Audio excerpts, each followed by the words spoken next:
Fala pessoal, como estão todos? Olha só, mais um videozinho aqui no Mediafone Fórum. E esse bem especial, hein, bichão? Por quê? Porque o Thriller acaba de virar quarentenário, na verdade, 40 aninhos o disco Thriller aí. Vocês sabem que está tendo várias comemorações aí pela internet, pelo Twitter, enfim. Inclusive tem um documentário bem bacana aí para sair. Se você ainda não viu, está imperdível aqui o videozinho aqui em cima, onde eu comento tudo sobre as 10 faixas inéditas, as 10 faixas extras que saíram na edição do Thriller 40, né? A edição comemorativa aí. E aqui nós vamos falar tudo sobre a faixa Thriller, né? Toda a revolução que ela causou, fazendo parte do álbum mais vendido de todos os tempos. Então eu espero que vocês gostem. Vamos lá ver como que esta faixa impactou toda a cultura do entretenimento, certo? Bora lá ver. Vamos começar pela composição, como sempre, né, bicho? Bom, quando estavam gravando o Thriller, né, estava lá o trio Parada Dura, na verdade. Michael Jackson, Quincy Jones e Rod Temperton, né, o compositor da faixa Thriller. E o Rod havia trazido uma música chamada Starlight, que falava sobre união através da luz do sol, manter-se unidos, etc e tal, certo? O primeiro a ouvir a canção, inclusive, foi o próprio Michael, já que o Rod levou diretamente para a casa da família Jackson em Ravenhurst, onde o Michael tinha um estúdiozinho caseiro ali, né? E de lá, eles levaram para o estúdio para o Quincy Jones. Por um tempo, inclusive, o disco Thriller foi chamado de disco Starlight. Tamanha foi a consideração que eles estavam tendo com a faixa. Bom, e acabou que, embora eles tenham gostado muito da música, sentiam que faltava alguma coisinha. O Greg Feeling Games, o multi-instrumentista de estúdio aí, que está com o Michael Jackson desde o ano de 78, né, que também está aí envolvido no disco Thriller, ele se lembra do momento em que Michael, Rod e Quincy Jones estavam comentando lá enquanto ouviam a faixa Starlight, de que faltava alguma coisinha e que seria muito legal adicionar nela coisas sobre terror, sobre ocultismo, sobre sobrenatural, né? Inclusive mencionando colocar o Uivo de Lobo, né? O tão famoso Uivo de Lobo aí, que faz parte da faixa. Sendo assim, o Rod Temperton recebeu a difícil tarefa de ir para casa e pensar em outro título e letra para a música que envolvesse tudo isso, né? Inclusive, Midnight Man, o Homem da Meia-Noite, foi o título provisório da música por alguns dias. E segundo o próprio Rod Temperton, ele acordou numa bela manhã, depois de na noite passada escrever vários títulos, ele visualizou ali a palavra Thriller. Já o cativou no exato momento, e assim a letra acabou se tornando um conto de terror, né? Um ambiente de terror que fala de tumba, de zumbi, de demônios ali, exatamente da maneira que o Michael gostava de contar histórias, né? De fazer aquela narrativa para ele contar na música. Muito bom. Bom, falando da gravação agora, como foi gravar em estúdio, né? Além da letra macabra, né? O Rod Temperton também tinha a ideia de chamar algum colaborador para fazer uma espécie de rap, né? Para citar algumas palavras ali no fim da canção. Totalmente por acaso, Peggy Lipton, que era a então esposa do Quincy Jones, sugeriu um nome, já que ela conhecia muito bem o ator Vincent Price. Para quem não é familiar com o nome, né? Vincent Price, ele era renomado já nessa época por conta de filmes de terror em geral, né? Ele já era uma figurinha carimbada ali do mundo do suspense. Sendo assim, Vincent Price aceitou o convite e veio para o estúdio para gravar a sua parte. Uma coisa curiosa também é que o Vincent Price já havia feito algo parecido com o cantor Alice Cooper no ano de 75 em sua faixa The Black Widow, onde ele também participou, né? Porém, mesmo que não fosse tão novidade, né? A participação em Thriller deu muito certo. Bom, uma história curiosa também é que o Rod havia escrito apenas um verso e pretendia escrever o resto no próprio estúdio. Porém, quando ele chegou lá, o carro do Vincent Price já estava na porta, indicando que o ator já estava aguardando ele para gravar. Bateu um desespero, ele pediu para o motorista dele dar a volta no estúdio para ele entrar por trás, escreveu alguns parágrafos a mais ali, pediu para a secretária tirar uma cópia para o Vincent Price gravar, e deu tudo certo, ele gravou em 2 tomadas apenas. Inclusive, tem uma parte da participação do Vincent Price que não foi utilizada no disco, que a gente pôde ouvir em 2001 no Thriller Special Edition, a edição especial do Thriller que saiu com algumas faixas novas nesse ano aí. E para realizar aquele uivo de lobo na canção, né, Bruce Swedin sugeriu o seu cachorro Max, que levasse para o estúdio para que ele uivasse, todo mundo concordou, porém, mesmo que ali no estúdio eles tentassem subornar o cachorro com hambúrgueres, com petiscos ali para ele uivar, não teve jeito, o Max não quis fazer parte da gravação da faixa Thriller, infelizmente, né? Mal ele sabia o quanto icônico que seria. Então o que aconteceu sobrou para o próprio Michael Jackson fazer o uivo de lobo na gravação da música. Pois é, teve uma polêmica aí que se seguiu após o lançamento da faixa. O cantor e compositor espanhol chamado Luis Toledo alega que Thriller é um plágio da sua composição do ano de 1966, chamada Exorcismo. E também tem essa pegada aí de sobrenatural. E eu vou fazer um resumão bem enxuto para vocês aqui a respeito da acusação dele. Ele diz que enviou uma demo da música dele para a casa da família Jackson em Gary, Indiana, ainda no ano de 1968. Não obtendo resposta, ele encaminhou novamente a fita para a gravadora Motown Records no ano de 1974. Depois que Thriller saiu em 82, ele vem tentando acusar legalmente o Michael e o Rod Temperton e todos os envolvidos desde o ano de 85. E segundo ele, entrou em acordo aí com os herdeiros da família Jackson no ano de 2019. A questão é que ele alega que a música foi composta na década de 60, porém esta gravação da música que existe aí no YouTube, nas redes e tal, não é da década de 60, o que acabou que todo o caso ficou muito nublado e cheirando a uma bela extorsão, inclusive. Bom, vamos falar do lançamento, né? A música Thriller, como a gente sabe, foi a quarta faixa do disco de mesmo nome, que saiu no dia 30 de novembro de 1982. Bom, e mesmo com o estrondoso sucesso do disco, né, outras músicas foram escolhidas à frente de Thriller para serem lançadas como singles, né, como foi o caso de Wanna Be Starting Something, The Girl Is Mine, Beat It, Billie Jean e outras. A faixa Thriller só foi sair como single em novembro de 1983 no Reino Unido e em fevereiro de 84 nos Estados Unidos, mas isso foi devido ao sucesso astronômico do curta-metragem, né, do videoclipe de Thriller, que a gente vai falar logo mais.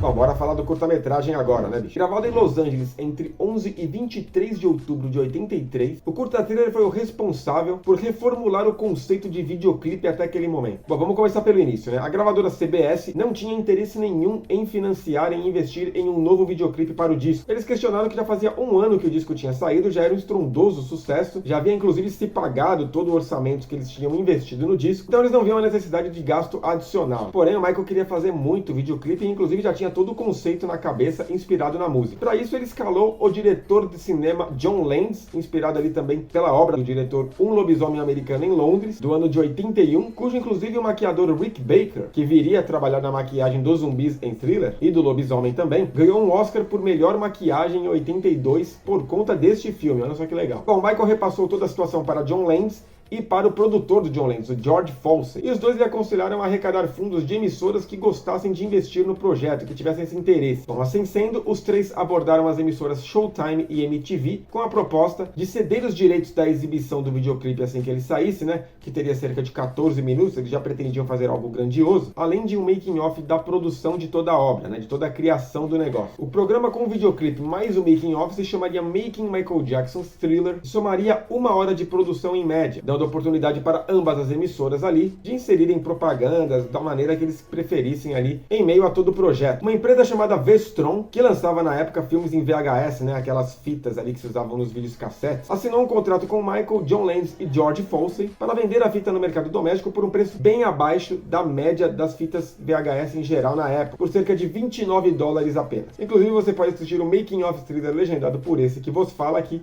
no canal MJ Fan Forum Legendas. Eu vou deixar o link na descrição aí. Filmado em Los Angeles, né? A pequena trama mostra Michael e a sua namorada na década de 50 ali, ficando sem gasolina enquanto estão em um Chevrolet daquela época. Ao saírem caminhando, o Michael propõe para a garota, dizendo que ele é diferente dos outros caras, se transforma em um lobisomem na frente dela e a perseguição começa. No fim, tudo não se passava de um filme em que Michael Jackson e Ola Ray, os mesmos atores ali que estavam dentro do filme, né, estão assistindo em um cinema. A garota não quer mais ver o filme, sai da sessão, abandona o Michael lá e ele corre atrás dela. Eles discutem ali em frente ao cinema e o Michael passa a cantar a canção para ela enquanto ela está indo para casa. Ele vai brincando com ela, fingindo que está assombrando ela e tudo mais. No meio do caminho, o casal é surpreendido por zumbis. O Michael acaba inclusive se revelando ser um deles e começa e se inicia a coreografia mais icônica de todos os tempos, mais replicada de todos os tempos ali. No fim, tudo pareceu ser um devaneio da garota ali, um sonho, porém assim que o Michael conforta ela, ele vira para a câmera com aqueles olhos ainda sinistros, na verdade. A coreografia que a gente vê no clipe foi criação do próprio Michael, porém juntamente com outros dois talentosíssimos coreógrafos, o Michael Peters, que já havia trabalhado na coreografia de Beat It, e Vincent Patterson, que viria a trabalhar em outros curtas do Michael ali no futuro. Isso aqui também é interessante. A Deborah, a esposa do diretor John Landis, havia criado a icônica roupa do herói Indiana Jones do filme Os Caçadores da Arca Perdida, lançado em 81. E também foi ela que criou a icônica jaqueta preta e vermelha de couro que o Michael usa ali na hora que ele vai dançar com os zumbis. E essa garota Ola Ray, para ser o par romântico do Michael, de onde que ela veio? Entre outras centenas de garotas, o próprio John Landis a escalou para o papel. Ela não era de todo desconhecida, ela já havia participado, por exemplo, do videoclipe Give Me the Night, do cantor George Benson, que saiu no ano de 1980. E também já havia posado para Playboy como Playmate. As Playmates elas não eram capas da revista propriamente dita, porém elas posavam para os pôsteres que vinham junto com a revista. E, inclusive, ao saber disso, né, o Michael ficou meio relutante de trabalhar com a garota, mas o John Landis lhe convenceu do contrário. E, inclusive, o sucesso do videoclipe, né, o sucesso astronômico do videoclipe Thriller, fez muito bem para o contrato de Ola Ray com a revista Playboy, já que ela acabou sendo promovida de Playmate para a garota da capa da revista em junho de 84, e ainda com as palavras "a garota de MJ em Thriller". Tá bem sucesso na época, a revista vendeu bem. Uma parte interessante aqui é que o rap do Vincent Price no videoclipe não é o mesmo do álbum, porque os sons externos da gravação em estúdio impediram a transição para o videoclipe. Então eles solicitaram que o Vincent Price gravasse de novo, o que ele foi no estúdio e gravou sem problema nenhum. Depois disso, o próprio Michael, John Lenz e George Folsey se prenderam ali, se trancaram em um estúdio de edição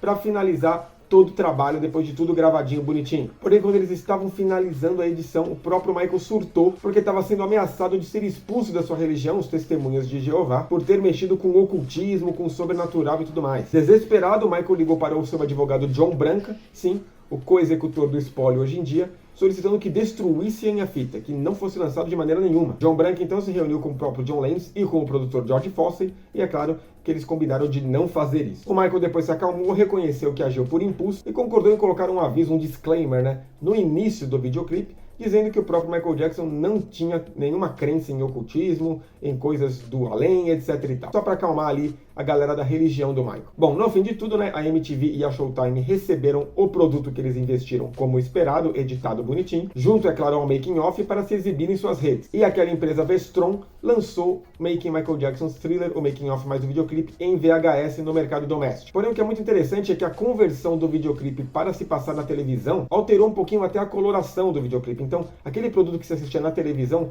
não era o mesmo, não era tão bom quanto a versão do VHS, que era realmente aquela versão que Michael, John Lenz e George Folsey haviam aprovado, haviam editado em estúdio. Olha só que coisa. Bom, no dia 2 de dezembro de 1983, a MTV exibiu pela primeira vez o clipe, e é claro, o resultado, o impacto foi imediato. Todo mundo queria assistir de novo, as vendas da VHS dispararam, o álbum que já tinha feito um ano que tinha saído começou a vender que nem água novamente, e assim o Michael remodelou todo o parâmetro da indústria do entretenimento com o videoclipe de Thriller. Até porque depois disso nada foi o mesmo, Todos se inspiraram em Michael Jackson, no conceito do videoclipe e no conceito do disco Thriller também. A MTV, por sua vez, adquiriu o renome que tanto precisava, que inclusive surfa até hoje, por conta da veiculação do videoclipe Thriller na época e dos pedidos do pessoal. Tamanha importância foi que em dezembro de 2009, como reconhecimento de seu impacto e importância cultural, o videoclipe Thriller foi adicionado à Biblioteca do Congresso dos Estados Unidos em Washington. Um privilégio, é claro, cedido apenas a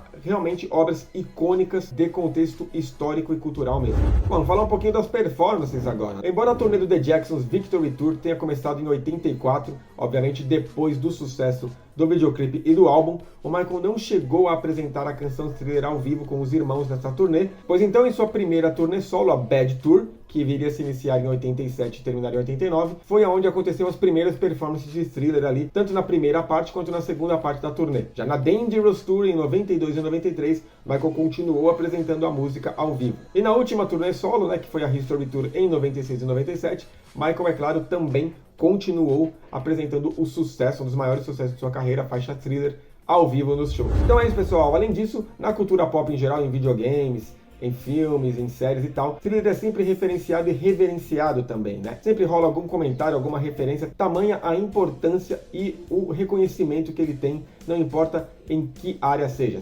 cinema, seja televisão, seja música.